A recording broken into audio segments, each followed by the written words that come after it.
안녕하세요. 매일 새로운 사연을 전하는 읽어주는 사연 라디오입니다. 구독과 좋아요, 많은 공유 부탁드립니다. 오늘의 사연 시작하겠습니다. 안녕하세요. 이제 어린이집 다니는 아이 하나를 둔 30대 여성입니다. 친정어머니의 도움을 받아 아이 키워가며 장사해서 돈 벌고 그렇게 살아요.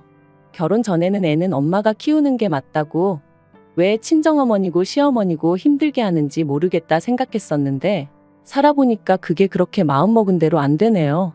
그러니까 사람이 겪어보기 전에 함부로 말을 하는 게 아닌가 봐요.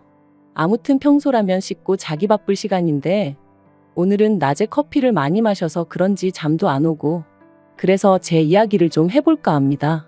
솔직히 자랑할 만한 이야기도 아니다 보니 어디 가서 말해본 적이 없는데 오늘은 왠지 하고 싶기도 하고요. 남편하고는 제 나이 딱 30이 되었을 때 친구의 소개로 만났어요. 친구가 어떤 마음으로 주선해준 소개팅인지는 모르겠지만 짐작컨대 대학 졸업 후에 소처럼 일만 하는 제가 안쓰러워 보였던 거 아닌가 싶어요.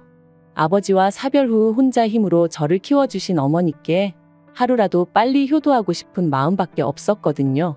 아무튼 친구의 성화로 소개를 받은 게 지금의 남편입니다. 그리고 이제 와서 말이지만 솔직히 남편 외모는 제 스타일은 아니었어요.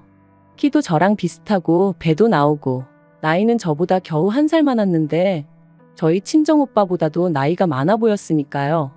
그래서 처음엔 친구가 나를 뭘로 보고 이런 남자를 소개시켜줬나 싶었을 만큼 기분이 별로였어요. 하지만 대화를 좀 나눠보니까 그래도 사람이 진지하면서도 위트도 있고 무엇보다 자신만만하더라고요. 자기가 서울에 자기 아파트도 하나 있고 대기업은 아니지만 정년보장이 되는 거나 마찬가지인 직장도 다니고 있다면서, 그리고 저더러 속물이라는 사람들도 분명 있겠지만 그런 이야기를 듣고 있으니 사람이 좀 달리 보이는 거예요. 외모가 밥 먹여주나 뭐 그런 생각도 들고, 그래서 남편이 한 번 더 만나보자는데 그러자 했어요. 그리고 그런 만남이 몇 차례 더 이어지는 동안 남편은 늘 저를 데리러 오고 데려다 주었습니다. 따지고 보면 먼 거리도 아니었는데 그렇게 해야 자기 마음이 편하다면서 말이죠. 그래서 남편이 정식으로 사귀고 싶다고 했을 때도 왠지 미안한 마음도 들고 그래서 제대로 싫다 소리를 못했네요. 한마디로 어영부영 사귀게 된 거죠. 그리고 정신 차려보니까 결혼까지 약속한 상황이었고요. 변명 같고 한심하게 들리겠지만 지금도 그때를 생각하면 꼭 뭐에 홀렸던 것 같다니까요. 상견례가 있기 전에 시댁에 인사를 드리러 갔을 때 처음으로 어머님 아버님과 저랑 동갑이라는 남편과는 연년생인 신우까지 만났습니다. 어머님 아버님은 평범하신 분들이셨어요. 오느라 고생했다 그런 따뜻한 한마디는 없었지만 그렇다고 딱히 저를 박하게 대하신 것도 없었거든요.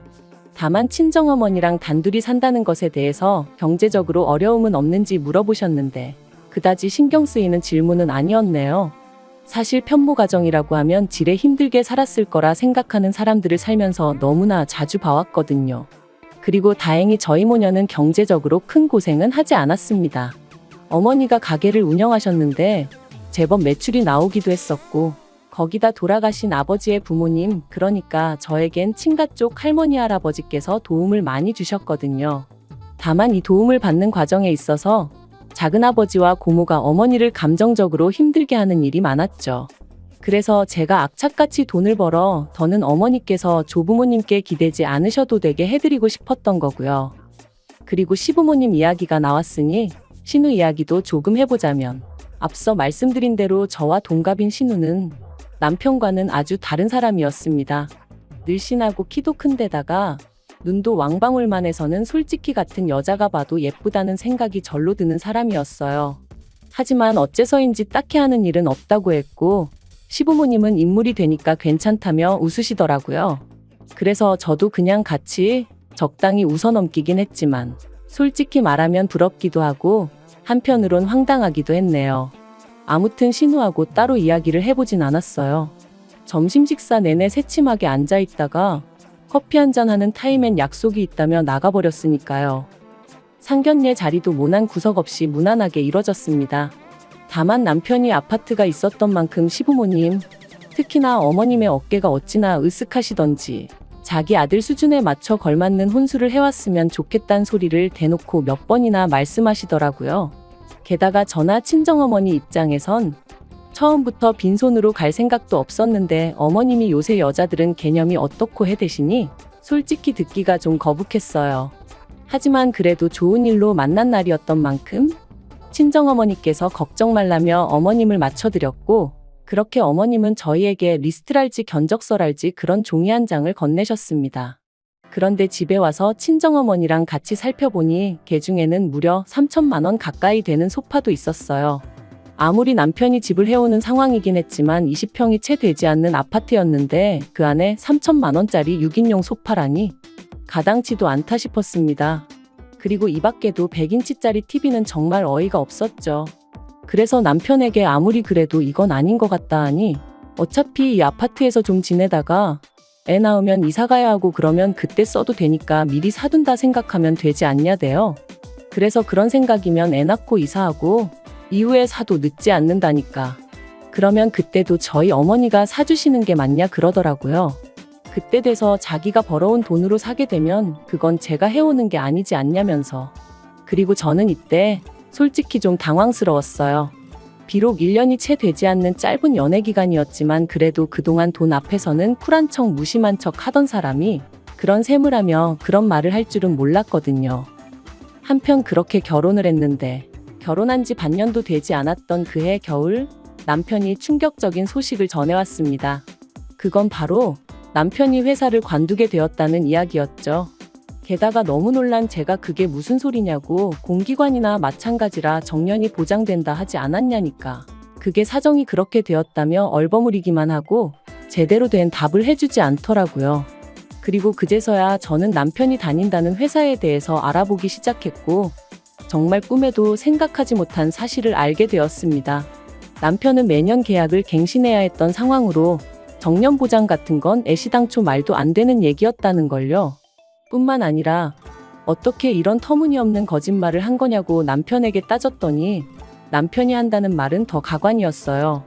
저한테 잘 보이고 싶은 마음에 해버린 선의의 거짓말이었다면서 저는 뭐 살면서 거짓말 한 적이 한 번도 없냐고 따져댔거든요.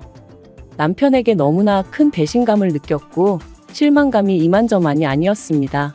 그래서 저는 며칠의 고민 끝에 이 관계를 끝내겠다는 결심을 내렸죠. 하지만 운명의 장난이라고 해야 할지 남편에게 이혼 통보를 하려던 바로 그날 저는 제가 임신을 했다는 걸 알게 됐네요. 남편 일로 받게 된 스트레스 때문인지 컨디션이 영 좋지 않아 병원에 가려니까 회사 동료가 혹시 모르니 임신 테스트부터 해보라며 조언을 해줬거든요. 불타는 신혼이지 않냐면서 말이죠. 그리고 설마 싶었던 검사 결과는 2줄이었어요. 솔직히 지금도 아이에게 미안한 말이지만 그때 임신 소식을 확인하곤 기쁨보다는 당혹스러움이 컸습니다. 이혼을 결심한 마당에 아이라니 말 그대로 눈앞이 깜깜해진 기분이었죠. 결국 아이도 있고 남편도 남편대로 뒤늦게나마 미안하다 해오면서 이혼 이야기는 흐지부지 되었어요. 그리고 이후로는 출산 직전까지 일하고 첫돌까지 제 손으로 직접 아이를 키웠습니다. 그런데 육아휴직 끝나고 회사에 복귀했더니 제 자리는 이미 다른 사람이 차지하고 있었고 저는 터무니없는 곳으로 발령이 나대요. 너무 황당해서 이게 어떻게 된 일이냐고 나한테 왜 이러냐며 대표를 찾아가 따져도 봤지만 소용이 없었고요. 회사 일이라는 게 그때그때 상황에 따라 팀도 바뀔 수 있고 하던 일을 넘겨받을 수도 넘겨줘야 할 때도 있는 거라며 오히려 저를 아마추어 취급을 해대더라니까요. 그리고 결국 저는 그런 핍박을 3개월 정도 겪다가 회사에서 나왔습니다. 회사에선 실업급여는 탈 수 있게 도와주겠다며 저를 회유했고 저도 더는 체력적으로나 심리적으로 버틸 자신이 없었거든요. 하지만 회사를 관두면 나아질 줄 알았던 제 상황은 오히려 점점 더 나빠져만 갔습니다. 남들은 눈에 넣어도 아프지 않을 아이라고 표현하던데 저는 아이를 보고 있으면 어찌나 불안해지던지 그때의 저를 생각하면 정말 반쯤은 정신이 나가 있었던 것 같기도 해요. 그리고 결국 그런 제 꼴을 보다 못한 친정어머니께서 그러지 말고 저더러 어머님한테 한번 부탁을 해보라셨습니다. 당시 친정어머니는 가게 운영으로 외손자인 저희 아이를 봐줄 겨를이 없으셨지만 어머님은 이따금씩 취미생활로 장구를 치러 가시는 것 말고는 크게 바쁜 일이 없으셨거든요. 그러니 그런 어머님께 아이를 맡기고 저더러 무슨 일이라도 해보라는 말씀이셨죠. 하지만 사실 친정어머니께는 진작 말씀드리지 않아서 그렇지 저라고 왜 그 생각을 안 해봤겠어요. 회사를 관두는 건 정말 내키지 않아서 아닌 게 아니라 몇 번이나 부탁드려 봤었는걸요. 매달리다시피 사정도 해봤고요. 그런데 어머님은 다 늙어서 내가 왜 그런 고생을 해야 하냐 하며 거절하셨습니다. 애는 엄마가 직접 키워야 한다면서 말이죠. 그리고 이 모든 상황을 알게 되신 친정어머니께서는 그럼 당신이 아이를 봐주겠다 하셨습니다. 다만 장사 잘 되는 가게를 정리하긴 아까우니 저더러 가게에 나가서 당신 대신 일을 하라셨죠. 친정어머니가 어떻게든 저를 도와주고자 하신 말씀인 걸 알았기에 알겠다 했습니다. 그런데 그때는 이 결정이 제 인생에 두고두고 영향을 끼치게 될 줄은 정말 몰랐네요. 얼떨결에 도맡게 된 가게 일은 생각보다 제 적성에 잘 맞았고 저는 회사 생활에서는 느끼지 못했던 자유와 성취감을 느낄 수 있었어요. 그리고 1년 정도 지났을 땐 친정어머니가 저에게 전적으로 맡겨주셨기 때문에 여러 가지 시스템을 도입해 볼 수 있었고 그러면서 수익은 더 좋아졌죠. 그러자 아이를 친정에 맡기고 겉으로 돈다며 못마땅해하던 어머님도 더는 싫은 소리를 하지 않으셨습니다. 그도 그럴 것이 그렇게 번 돈으로 어머님한테도 잘해드렸거든요. 솔직히 아이 봐달라는 부탁을 매몰차게 거절하셨던 걸 생각하면 그러고 싶은 마음이 싹 사라지기도 여러 번이었지만 어쨌든 결과적으로는 일이 잘 풀렸으니 과거는 묻어두려는 마음이었어요. 그리고 그렇게 가게를 운영한 지 3년째 되던 해 저는 정식으로 친정어머니에게서 가게를 인수하기로 마음을 먹었습니다. 친정어머니에게는 평생 일구신 자산이나 다름이 없었고 그걸 제가 시쳇말로 날로 받고 싶지는 않았거든요. 그래서 최대한 시세에 가깝게 값을 치르겠다는 생각에 남편에게 대출 이야기를 꺼냈는데 남편이 정말 심하다 싶을 정도로 짜증을 내면서 무조건 안 된다고 하는 거예요. 기다리다 보면 어차피 저희 어머니 돌아가실 거고 그러면 자연히 제 거 될 건데 그걸 무슨 돈을 치르냐 하면서 말이죠. 그리고 그 말에 마음이 팍 상해버린 제가 무슨 말을 그렇게 하냐고 따지니 남편이 또다시 목소리를 높이며 아파트 담보로 대출받아서 친정으로 자기 돈을 빼돌리려는 심산이냐 어쩌냐 하는데 정말 기도 안 차더라고요. 그리고 다짜고짜 큰 소리를 내는 남편을 보고 있으니 갑자기 남편이 회사에서 잘렸던 그날이 떠오르면서 뭔가 쎄한 기분이 들었던 거죠. 그래서 저도 지금 돌이켜보면 어쩌다 그런 생각까지 하게 된 건지 모르겠는데 등기부등본을 떼서 아파트 명의를 확인해 봤어요. 그리고 그 명의는 충격적이게도 남편이 아닌 어머님 이름으로 되어 있었습니다. 아파트를 담보로 대출도 있는 대로 받아진 상황이었고요. 저는 남편에게 등기부등본을 집어던지며 설명해보라 소리를 질렀습니다. 그러자 남편은 놀라거나 미안해하는 대신 저더러 이제 남편 뒷조사까지 하냐며 악을 썼죠. 그리고 그때부터 정말 소위 진흙탕 싸움이 따로 없었습니다. 남편은 저더러 집 명의가 누구로 되어 있는 게 무슨 상관이냐, 그렇다고 네가 집세를 한번 내기를 했냐 뭐 했냐 해댔고 그렇다고 대출을 저더러 갚으라고 한 것도 아닌데 뭐가 문제냐며 저를 이상한 사람으로 몰아갔거든요. 하지만 저는 다른 걸 떠나서 남편이 또 저를 속였다는 사실이 너무나 충격적이었습니다.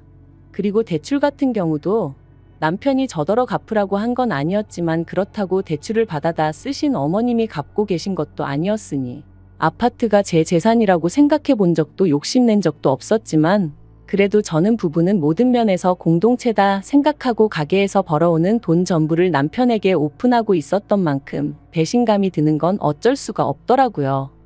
하지만 단지 아파트 명의가 남편이 아니라 어머님으로 되어 있다고 해서 그 일로 제가 이혼까지 결심한 것은 아닙니다. 제가 이혼을 하기로 결심하게 된 결정적인 이유는 남편이 보여준 이중적인 태도 때문이었죠.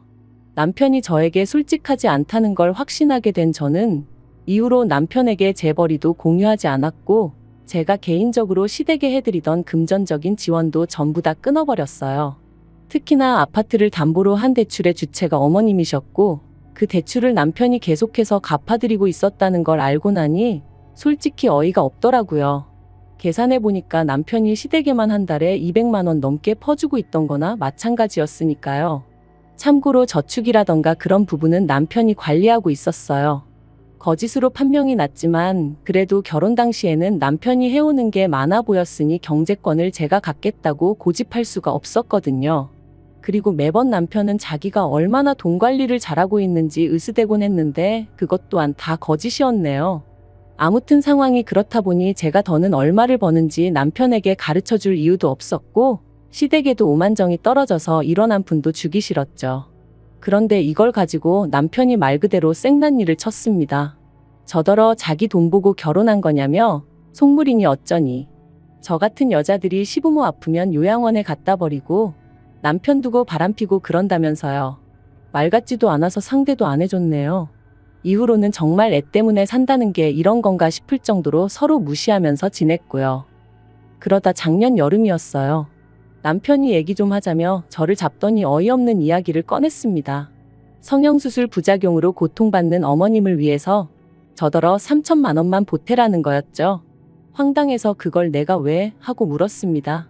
말이 나와서 말이지만 아무리 공짜라고 해도 그렇지. 그 연세에 멀쩡한 턱을 왜 건드냐고요. 그리고 병원에서는 돈 내고 수술받은 환자가 아니니 자기들이 환불을 해줄 일도 아니라며 완전히 배째라는 식으로 나왔어요. 참고로 제가 아파트 명의 문제로 남편이나 어머님한테 정이 있는 대로 떨어진 상황이긴 했지만 그래도 딸이라고 하나 있는 신우는 막말로 지엄마가 어떻게 되건 말건 관심도 없길래 제가 병원에 쫓아가 따져봐주기도 하고 그랬어요. 아무튼 저는 나름대로 할 도리는 했다고 생각했는데 남편이 난데없이 어머님 얼굴을 모어 재건수를 해야 하네 어쩌네 하면서 돈을 내놓으라 하니 기도 안 차더라니까요. 제가 그런 남편더러 바랄 걸 바라라고 꿈도 야무지다 했습니다. 여태껏 나 몰래 당신이랑 어머님이랑 알아서 잘해오지 않았냐고 앞으로도 둘이서 잘해보라는 말과 함께요. 그랬더니 남편이 너는 그때 이후로 며느리 도리도 하나 안 하지 않았냐면서 그래도 내가 왜 아무 말도 안 했는 줄 아냐. 애엄마라 참아준 거다. 그리고 이번에는 자기가 저한테 마지막으로 기회를 주는 거라며 깔끔하게 어머님 수술비 내놓고 지랑 저랑 과거 일은 없던 일이다 생각하며 살아보자는데 이게 무슨 헛소린가 억지도 정도가 있지 싶더라니까요. 저는 내가 이혼을 하면 이혼을 했지 어머님 수술비는 못 대드린다 했습니다. 그리고 그 잘난 아파트로 대출받아 쓰지 양아치냐고 왜 남의 돈을 탐내냐고 했죠. 그러자 남편은 그럼 이혼하자며 대신 제가 며느리 도리를 안 했으니 위자료 내놓을 각오는 하라대요. 애도 자기가 키울 거라면서 죽을 때까지 애 볼 생각은 꿈도 꾸지 말라면서요. 그래서 세상 일이 다 당신 좋으라고 돌아갈 것 같냐? 어디 마음대로 해보라 했어요. 그리고 아니나 다를까. 남편이 이혼 소송을 걸었지만 결과는 남편의 참패였습니다. 오히려 남편이 저를 속인 것과 아이 양육에 있어서 소홀했다는 점 등이 인정되어 저한테 위자료를 주라는 판결이 나왔거든요. 솔직히 위자료 자체는 크지 않았지만 제 자신과 제 아이 그리고 제가 가진 것들을 지켜냈다는 게 너무 기쁘더라고요. 한편 남편과 이혼 후 남편은 2주에 한 번씩 아이를 보러 옵니다. 그리고 저는 원하지 않는데 틈만 나면 자기 얘기 어머님 얘기를 해대대요. 그래도 애 아빠다 보니 애 앞에서 무안을 주긴 그렇고 그래서 들어는 줬는데 일단 신우가 대출받아서 어머님 재건수술 해드렸는데 그게 잘 안 된 모양이더라고요. 그리고 남편은 저 떠보려고 하는 소린지 뭔진 몰라도 걸핏하면 저랑 이혼하고서 어머님한테 크게 혼났다며 제가 자기를 용서해주면 자기는 모든 과거는 묻어두고 살 자신이 있다나 어떻다나 헛소리를 해댔죠. 그래서 이번 주부터는 주말에 아이인계는 친정어머니한테 부탁드리고 저는 빠져있으려고 합니다. 헛소리 들어주는 것도 하루 이틀이지. 돈이라도 내고 떠들던가. 진짜 꼴보기 싫은 사람이 쓸데없는 이야기를 계속해대니 죽을 맛이더라니까요. 아무튼 어머님 수술이 잘못됐다는데도 남편 얼굴이 수척해졌는데도 별 생각이 안 드는 거 보면 정말 이제 남보다도 못한 사이가 되었나 봐요. 차라리 생판 모르는 남이 굶는다고 하면 그게 더 안쓰러울 지경이라니까요. 아무튼 지금은 친정어머니랑 같이 살면서 가게 일하고 애 키우고 이렇게 사는 게 좋네요. 한때는 애 아빠 없이 어떻게 애를 키우나? 어머니는 사별 나는 이혼. 말하기 좋아하는 사람들이 얼마나 뒤에서 떠들어댈까 그런 걱정도 들었는데 지금 생각해보면 참 쓸데없는 기우였어요.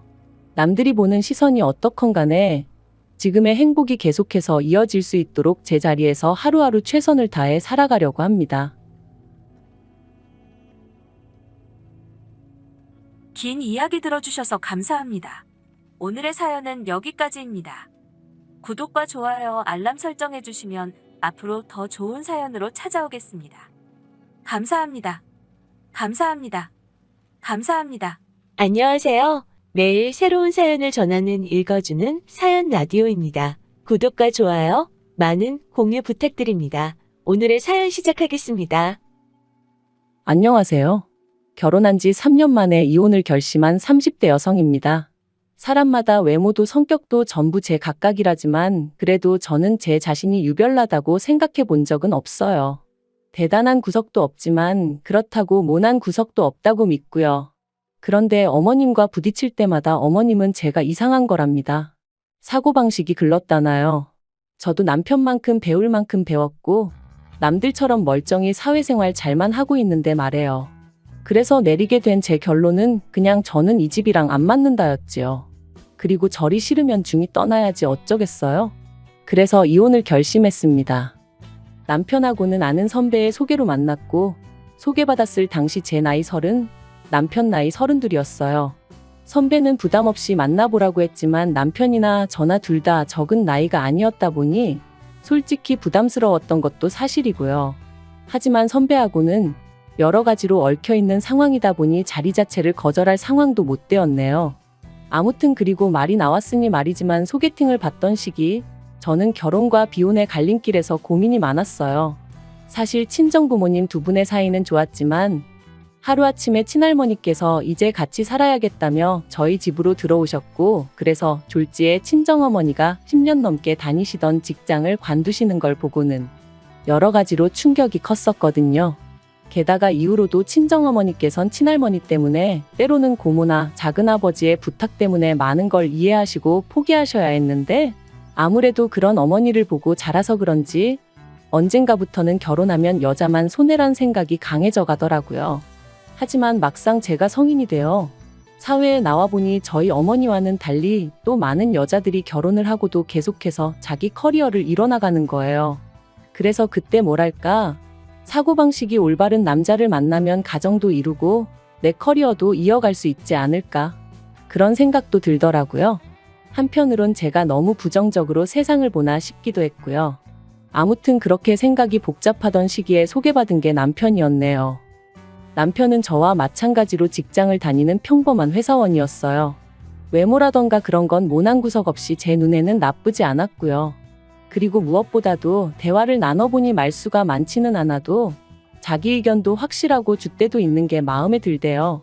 참고로 저 또한 우유부단한 성격은 아니다 보니 갈팡질팡하는 사람들을 보고 있으면 답답해서 아무튼 남편도 남편대로 제가 마음에 들었던 모양이에요. 첫 만남이 있고 나서 매주 주말마다 만나자고 해왔으니까요. 그리고 그렇게 저희는 대략 2달간의 탐색전 끝에 연애를 시작했습니다. 연애한 지 1년 만에 결혼까지 약속하게 되었고요. 참고로 저는 못해도 인연은 만나보고 싶었지만 남편이 아버님 연세를 들먹이며 하루라도 빨리 자리 잡는 모습을 보여드리고 싶다고 저를 졸라서 어쩔 수가 없었네요. 그런데 어이없게도 남편의 성화로 서두르게 된 결혼임에도 불구하고 결국 시댁으로부터 제대로 된 지원은 받지 못했어요. 왜냐하면 어디 아픈 데도 없으신 아버님이셨는데 어머님께서 아버님의 건강을 핑계로 주시기로 하셨던 돈을 주지 않으셨으니까요. 그리고 말이 나왔으니 말이지만 어머님이 되시는 이유가 그럴듯하게 들리기라도 했으면 저나 저희 친정부모님도 속은 상했겠지만 그 정도로 실망하진 않았을 거예요. 사실 상견례 자리에서도 어머님께서는 남편 앞으로 1억은 너끈히 해주실 수 있다며 저더러 땡잡았네 어쩌네 별의별 말씀을 다 늘어놓으셨습니다. 평생 여자라곤 모르고 가족하고 일밖에 모르던 아들이라며 요새 이런 남자가 어딨냐 그런데 재력까지 있으니 얼마나 대단하냐며 제가 운이 억수로 좋다 하셨지요. 그리고 어머님의 그런 아들 자랑 돈 자랑이 솔직히 곱게만 들렸던 건 아니에요. 시쳇말로 눈꼴 시리고 안 입고 왔죠. 제 눈에 안경이라 해서 남편과 결혼을 마음먹은 건 사실이지만 그래도 어머님이 나서서 계속 호들갑을 떠시니 어찌나 볼썽사납던지. 하지만 저도 그렇고 저희 친정부모님도 그저 떨떠름하게 웃는 것 말고는 아무것도 못했어요. 당시 친정아버지가 작은아버지의 부탁으로 돈을 빌려주셨는데 작은아버지 사업에 문제가 생기면서 저희 친정에서는 1억씩이나 해줄 만한 상황이 못 되었거든요. 그런데 어이없게도 막상 청첩장이 나올 때까지 어머님은 이런저런 핑계로 돈을 주시지 않으시더니 결국 결혼식 2주 전 저를 불러 앉혀놓고 하시는 말씀이 아버님 연세를 생각하면 지금 당장 쓰러지셔도 이상할 게 없답니다. 그리고 그렇게 되면 병원비며 이것저것 한두 푼 들어가는 게 아닐 텐데 그때 돼서 저희한테 손 벌리고 그러면 저희도 그렇고 어머님 아버님도 얼마나 마음이 안 좋겠냐대요. 그래서 내린 결론이 당장 결혼하는데 뭐 딱히 지원해 줄 건 없고 살다가 사정 좋아지면 해주겠답니다. 그때는 솔직히 얼마나 어이가 없던지 분한 마음까지 들더라고요. 하루아침에 상황이 달라진 것도 아니고 그러면 최소한 상견례 때 예의는 갖춰주셨어야 하는 거 아닌가 싶었으니까요. 아무튼 결국 양가로부터 별다른 지원 없이 남편이 모아둔 돈과 제가 모아둔 돈 5천씩 반반 보태 그 돈으로 전세를 구했습니다. 서울이 아니었으니 다행이지 서울이었으면 어림택도 없었을 거예요. 그런데 문제는 결혼한 지 1년도 되지 않아 제가 임신을 했고 그러면서 회사를 관두게 되었어요. 사실 어떻게든 버텨보려고 했는데 입덧부터 시작해서 여러 가지로 출퇴근조차 어려운 상황이었거든요. 그리고 제가 다니던 회사는 내실이야 좋았지만 직원 수 자체는 10명 남짓의 소규모였다 보니 제가 제 몫을 제대로 해내지 못하면 안 되는 상황이었거든요. 그래서 결국 퇴사를 할 수밖에 없었는데 회사 대표부터 시작해서 같이 일하던 사람들이 더 안타까워하대요. 여담이지만 이때는 그래도 내가 인정받는 사람이긴 했구나 싶어 좀 기쁘기도 하더라고요. 아무튼 그런데 어이없게도 정작 제 퇴사를 알게 되신 어머님께서는 얼마나 노여워하셨는지 몰라요. 그것도 제 회사한테 노여워하신 게 아니라 퇴사를 했다는 사실에 노여워하셨어요. 말씀하시길 제 조건이랄 게 마음에 드는 게 없었지만 그래도 제가 제 밥벌이는 하겠구나 싶어서 허락한 결혼이었다 하시며 그런데 이제 와서 임신했다고 유세 부리냐 어떻게 남편 고생할 건 하나 생각도 안 하고 그거 좀 힘들다고 홀랑 회사를 때려치냐. 너는 그럼 앞으로 내 아들한테 기생해서 살겠다는 거냐?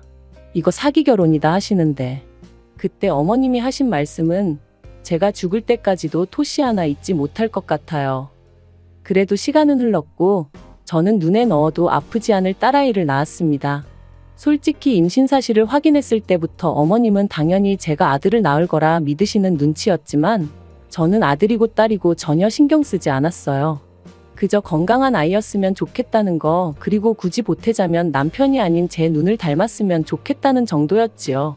그런데 제가 딸을 낳고 나니 어머님이 임신 내내 주시겠다 하시던 조리원비도 못 준다셨습니다. 제가 당신이 부탁해서 애를 낳은 것도 아니고 좋아서 낳은 건데 왜 몸조리를 당신이 시켜줘야 하냐는 핑계를 대시면서 말해요. 하지만 계획보다 일찍 아이를 갖게 된 것도 남편이 아버님 돌아가시기 전에 손주 한번 안겨드리고 싶다 해서 가진 거였거든요. 어머님도 거의 똑같은 말씀을 하셨었고요. 그래서 이때부터는 어머님이 뭘 하시건 간에 말 그대로 콩으로 매주를 쓴다고 해도 믿지 않겠다 다짐을 했죠. 그런데 이런 상황을 알게 된 친정부모님께서 어이없다 하시더니 제 계좌로 500만 원을 보내주셨습니다. 이 돈으로 산후조리원에 가라시면서 말해요. 놀란 제가 이 큰 돈이 어디서 나셨냐 하니까 친정어머니 말씀이 친정아버지가 저 시집갈 때 뭐 하나 못 해준 게 늘 마음에 걸린다며 옆 동네 아파트의 경비로 취직을 하셨다대요. 임신한 제가 걱정하느라 스트레스 받으면 어쩌냐며 저한테는 절대로 말하지 말라셨다면서요. 그 이야기를 듣는데 말 그대로 눈물이 쏟아졌어요. 돌이켜 생각해보면 남편하고 죽고 못 살 만큼 사랑한 것도 아닌데 이런 대접받고 살자고 친정부모님 가슴에 상처내가며 결혼을 했나 싶어가지고요. 하지만 지난날 후회한다고 뭐가 달라지는 것도 아니고 그냥 그렇게 한 10분을 꺽꺽 울어대며 전화기만 붙들고 있었던 것 같아요. 그런데 황당한 건 친정부모님한테 500을 받았다는 사실을 알고서는 남편이 했던 말이었습니다. 그렇지 않아도 자기도 너무 속상해서 산후조리원비로 어머님하고 크게 다퉜다며 어머님도 미안해하고 계신다더니 한다는 말이 어머님한테 한 번 기회를 드린다 생각하고 산후조리를 어머님한테 해달라고 하면 어떻겠냐대요. 그래서 제가 제정신이냐니까 산후조리를 꼭 집안인 다른 장소에 가서 해야 할 필요는 없지 않냐는 거예요. 그리고 덧붙이기를 대신 어머님한테는 산후조리를 도와주시는 거에 대한 감사한 마음으로 200만 원 정도만 드리면 서로 묵은 감정도 풀고 여러모로 좋지 않겠냐는데 아무리 애 아빠라지만 뭐 이런 인간이 다 있나 싶었죠. 그래서 말 그대로 남편한테 네가 사람이냐 그러고는 욕을 퍼부었어요. 산후조리원 일로 남편이고 시댁이고 정이 있는 대로 떨어졌고 이후로 남편과는 애 때문에 산다는 마음으로 살았습니다. 어머님은 저에게 사과 비슷한 말 한마디조차 하신 적도 없으셨고 저를 볼 때마다 애 키우는 게 유세냐 남들은 돈도 벌고 애도 키우고 다 하더라. 그리고 그럴 때면 저도 언젠가부터 그럼 어머님이 애 봐주실 거냐 따지고 들고 솔직히 봐주신다고 해도 맡길 생각도 없었지만 봐줄 생각도 없으신 분이 애도 키우고 돈도 벌어오라 타박을 하시니 저도 못할 말이 없더라고요. 그리고 이런 대화가 오갈 때마다 남편은 제 편을 들어주지 않았어요. 저더러 너도 이제 엄마니까 어머님 마음을 좀 이해해드릴 수는 없냐 그런 식이었죠. 어머님 입장에선 졸지에 외벌이를 하게 된 아들이 얼마나 안쓰러우면 그러시겠냐면서요. 저는 남편이란 사람 하나만 믿고 결혼한 건데 그리고 제가 일을 안 하고 싶어서 안 하고 있던 것도 아닌데 남편이 계속해서 어머님을 이해하라고만 하니 얼마나 섭섭했는지 모릅니다. 그런데 사람이 죽으란 법은 없다고 그 무렵 생각지도 못한 연락을 한 통 받았어요. 그건 바로 전에 일하던 회사 대표로부터 온 전화였죠. 저더러 어떻게 지내는지 묻더니 혹시 이직했냐대요. 저는 씁쓸히 웃으며 아이 때문에 아직은 어디 다닐 형편이 못 된다 했습니다. 그랬더니 그러면 아이 문제만 해결되면 복직할 수 있는 건지 묻더라고요. 대표가 말하길 회사가 다른 회사에 흡수합병이 되었고 그로 인해 사내 어린이집도 이용할 수 있게 되었답니다. 그리고는 늘 성실하고 열심히 일하던 제가 하루아침에 임신 때문에 관둔 게 늘 마음에 걸렸다는 거예요. 그래서 사내 어린이집 얘기가 나오자마자 저한테 연락해봐야겠다는 생각뿐이었다면서 참고로 대표 또한 애엄마였기에 제 마음을 헤아려 준 게 아닌가 싶어요. 아무튼 그렇게 저는 전 직장으로 하지만 훨씬 더 좋은 연봉과 복지를 보장받고 복직하게 되었습니다. 그리고 그때부턴 매번 네가 빈대냐 내 아들한테 빨대 꽂았냐 어쩌냐 하며 막말을 퍼부으시던 어머님도 더는 아무 말도 못하시대요. 남편도 중간에서 제대로 제 편 한번 들어준 적이 없다 보니 말을 아끼는 듯 했고요. 저는 내친김에 남편에게 살림과 아이에게 들어가는 생활비를 제외하곤 전부 다 각자 관리하자 선포했어요. 누군가는 저더러 남편이 외벌이할 때는 남편한테 생활비 탔어 놓고 너가 돈 벌자마자 태도를 바꾸는 게 말이 되냐 할 수도 있지만 한 번도 생활비 넉넉하게 탔어 본 적 없고 남편한테 돈 타서 쓰는 동안 제대로 된 옷 한 벌 사 입어 본 적 없습니다. 대부분이 식비와 아이 육아에 들어갔기에 저는 떳떳했고 그래서 각출해서 관리하잔 소리도 할 수 있었던 거예요. 그리고 그렇게 생활을 이어간 지 2년째 되던 해 친정어머니의 환갑이셨습니다. 애시당초 남편에게 별 기대도 없었기에 같이 뭘 해야겠다는 계획도 세우지 않았어요. 아니나 다를까 남편도 저한테 장모님 생신인데 뭐 할 거냐 그런 건 묻지도 않았고요. 하긴 자기 부모님 생신도 제가 말해주지 않으면 깜빡깜빡하는 사람이었으니 뭘 기대했다면 기대한 제가 이상한 거였죠. 아무튼 그래서 친정부모님과 여행 가기 일주일 전 남편에게 친정부모님 모시고 일본에 간다 했어요. 친정어머니가 밥이나 한 끼 먹으면 되지 무슨 여행이냐 하셨지만 그래도 온천 여행이라도 한번 시켜드리고 싶은 게 자식된 제 마음이었거든요. 남편은 심드렁한 표정으로 알겠다 했고 잘 다녀오라 한마디 하대요. 말이라도 나도 같이 가야 되는 거 아니냐 돈은 있냐 묻지도 않았고요. 기대가 없었다고 말은 하지만 왜인지 서운했던 게 사실이에요. 그런데 지난달 초였어요. 어머님이 연락을 해오셔서는 대뜸 친정부모만 부모냐면서 어떻게 네 부모만 데리고 여행을 다녀왔냐 소리를 지르시대요. 그래서 제가 그게 아니라 환갑이시라 겸사겸사 다녀왔다 했습니다. 그리고는 어머님이 혹시 걱정하실까봐 드리는 말씀인데 어머님 아들 돈은 1원 한 푼 쓰지 않았다 했죠. 하지만 어머님께서는 그래도 그건 경우가 아니라며 화를 내셨고 당신 환갑 때는 아무것도 못했다며 하소연을 하셨습니다.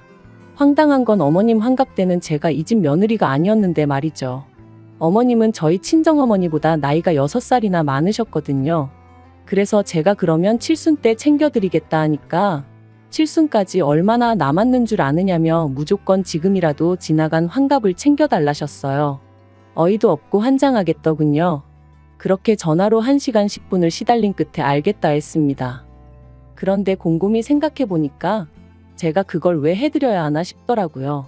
그래서 남편한테 여행은 좀 과한 것 같다니까 저더러 알아서 하랍니다. 자기는 어머님 환갑 때 100만 원 해드렸으니까 이 일과는 상관이 없다면서 말이죠. 그리고 강 건너 불구경하듯 말하는 남편의 모습을 보고 있으니 그동안 어머님과 제가 갈등이 있을 때마다 남의 일마냥 먼 산만 보던 남편의 지난 과거들까지 떠오르면서 더더욱 억울하고 분한 마음이 들더라고요. 그래서 저도 이대로는 못 넘어가겠다. 말 그대로 복수를 해야겠다 싶대요. 그래서 어머님이 저한테 이렇게 주신다며 잔뜩 기대하게 만드셨던 것처럼 저도 여행 일정이며 이런저런 이야기로 남편과 어머님을 잔뜩 들뜨게 만들었어요. 그리고 출발 하루 전날 남편과 함께 어머님 댁에 찾아가 갑자기 사정이 생겨 여행을 못 갈 것 같다고 통보해버렸습니다. 영문도 모르고 같이 간 남편이 눈이 휘둥그레져서 저를 쳐다보더라고요. 그리고 역시나 제 예상대로 말 그대로 난리가 났어요. 제가 당신을 가지고 놀았다면서 세상에 이런 법이 어딨냐 하시더니 약속을 했으면 지켜야지 사람을 뭘로 보고 이런 짓을 하냐면서요. 그래서 저도 지지 않고 저는 어머님 사정을 다 이해해드렸는데 어머님은 왜 저를 이해 못해 주시냐 서운하다 받아쳤습니다.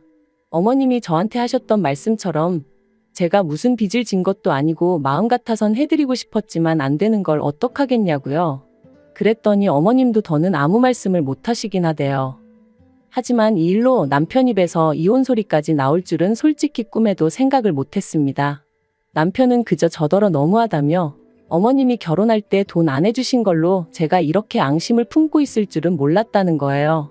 그래서 돈이야 우리 친정에서도 안 해주셨는데 내가 무슨 앙심을 품고 있었겠냐 했습니다. 하지만 이후로 어머님이 돈 가지고 나를 얼마나 서운하게 하셨는지 당신은 알지 않냐고. 그때 맺힌 게 지금 이렇게 터져나온 것뿐이라 했죠. 하지만 남편은 저를 이해하려 노력하기보다는 그래도 어머님이 얼마나 상처를 받으셨겠냐며 제가 심했답니다. 그리고 그런 남편과 저도 더는 대화하고 싶지 않아 마음대로 생각하라 했는데 남편이 친정부모님과 여행하면서 든 돈이 얼마냐며 그 돈하고 똑같은 액수로 어머님한테 드리래요. 제 잘못에 대한 용서를 구하면서 말이죠. 그리고 그 말을 들으니 앞으로 살면서 이보다 더한 일들도 많을 텐데 그럴 때마다 남편은 제 편이 아니겠구나 싶은 생각이 들면서 이혼하자는 남편을 더 이상 붙잡고 싶지 않아졌습니다.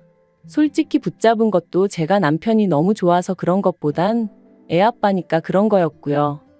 결국 남편과 저는 협의 이혼 중이고 앞으로 한 달 정도면 저희는 완전히 남남이 됩니다. 앞으로 혼자 아이를 키우며 살 생각을 하면 솔직히 눈앞이 깜깜하기도 하지만 그래도 정서적으로나 경제적으로나 뭐 하나 의지하기 힘든 사람과 부대끼며 사는 것보단 혼자가 낫겠다는 확신이 있거든요.